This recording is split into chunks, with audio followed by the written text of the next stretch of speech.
LambdaGeneration.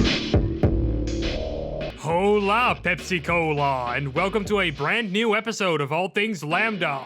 Fasten your seatbelts and put on a helmet because we're about to ride the Community Express to News Town. And oh boy, is it a rocky but entertaining road. Let's get started. As you may have seen on the channel already, DOLMO'S mod Cosmonaut has been released on MODDB last week. I've played it and enjoyed pretty much every moment of it. It's a really well-crafted mod that is well-balanced and doesn't go out at all throughout its campaign. The quality of the maps are really nice too. There's some advanced hammer work at play here in some areas. Oh, and don't forget the references to some community members. Even All Things Lambda made it in. Look, Mom, I'm on TV! And I destroyed it. Great. If you wish to play Cosmonaut, and you don't have a reason not to wish that, there's a link to its MODDB page in the description below. You do need Source SDK 2013 single player installed with the beta set to upcoming in order to play it. Massive congrats to Dolmo for his release. Saber Interactive, the developers behind the hit game World War Z, are actually really big Valve fans. Their game is actually heavily inspired by Left 4 Dead, and the CEO of the studio, Matthew Karch, actually confirmed on an interview with Game Watchers that he and his team wanted to remake Half-Life 2 for Valve. Now, if you're not familiar with Saber's other work, they are also behind the remakes of Halo Anniversary and Halo 2 Anniversary for the Master Chief Collection, so they have a name to their belt. Karch and his studio were so determined to make a Half-Life 2 remake that they would even offer to do it just for a slice of the revenue. No upfront payments or production financing, just a revenue split. That's quite insane. Now, what did Valve tell Saber? Did they go through with it because it's basically a sweet deal? Well, as it turns out, no. They refused their offer. Why? Because Valve stated that if they're gonna do it, they're going to do it by themselves.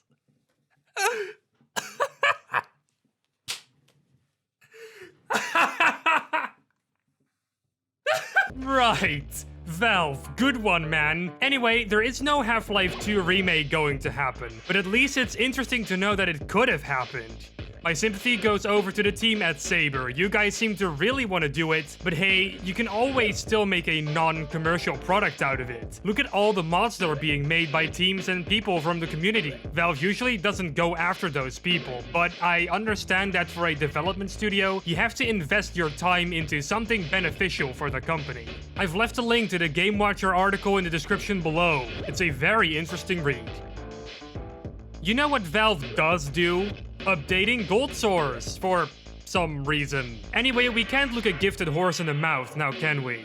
Valve has apparently been busy updating the GoldSrc engine over on GitHub to fix some bugs that were everlasting and some security stuff to keep the pesky hackers gosh darn off my computer! Some of the notable changes are to the gluon gun beam and the energy cloud, the return of bilinear filtering as default texture filtering option, the machine gun crowbar has been fixed, quite a nerf if I'm concerned, and many more fixes like opposing forces soft locks. This is all pretty nice, and I'm wondering when these changes are officially coming to the games. For the tech-savvy under us, I've left a link in the description below to check out the GitHub page. Massive thanks to CS Pro over on our Discord server for giving us some of the details on this one.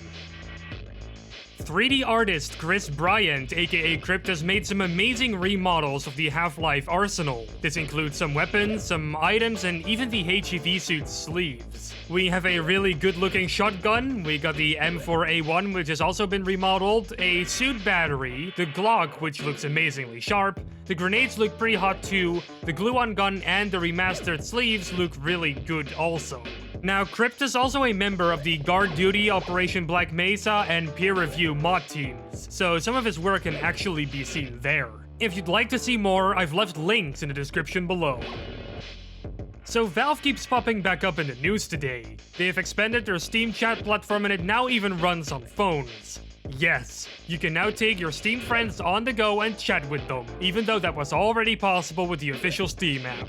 Amazing! So this new chat app is actually capable of doing all the stuff the new Steam chat does, like image sending, chat groups, and more. Now I'm wondering what Valve is going to do with the official Steam app. Are they gonna remove chat from the app?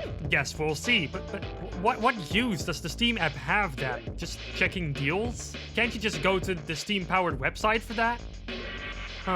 You can download the new Steam chat app from the description below. It's available for iOS and Android. The GoldSrc mod Resident Evil VALIANT, a mod inspired by, well, Resident Evil, has released its first beta. The story takes place in a zombie-overrun Raccoon City. You're a member of the Raccoon City Police Department and you try to fight your way through hordes of zombie flesh. The story is told in about 10 maps, and aside from that, there are also some defense maps that you could play. It also includes over 100 custom models like weapons and more. The mapping looks pretty good too, especially for GoldSrc, and it captures the Resident Evil atmosphere pretty well. If you want to know more about this mod and if you want to download the beta, I've left a link in the description below. Half-Life Year of the Dragon, the mod that puts Spyro in Half-Life, has just received a new update post by its creator, Magic Nipples. In this update, he talks about the overwhelmingly positive reception he's gotten on the mod, like winning the Mod of the Year award from MODDB a little while ago. That's still a pretty amazing feat. For the rest of the post, he talks about how development is going on the mod so far, even showing off a video update that was in the works, but was never finished up until now. This includes an assortment of things that he made for the mod up until that point. Apart from looking into the past, he also takes a peek into the future of the mod, like how he wants to abandon the idea of the Half-Life campaign for Quake 1 that he wanted to work on, and that he actually wants to continue integrating Spyro into the rest of Half-Life. It's basically filled with a lot of good stuff, and I definitely recommend you go and give it a read. It's linked in the description below. Well, I guess this is where we have to get off the Community Express. Oh, fiddlesticks. Episode 45 of All Things Lambda has come to an end. But never fear.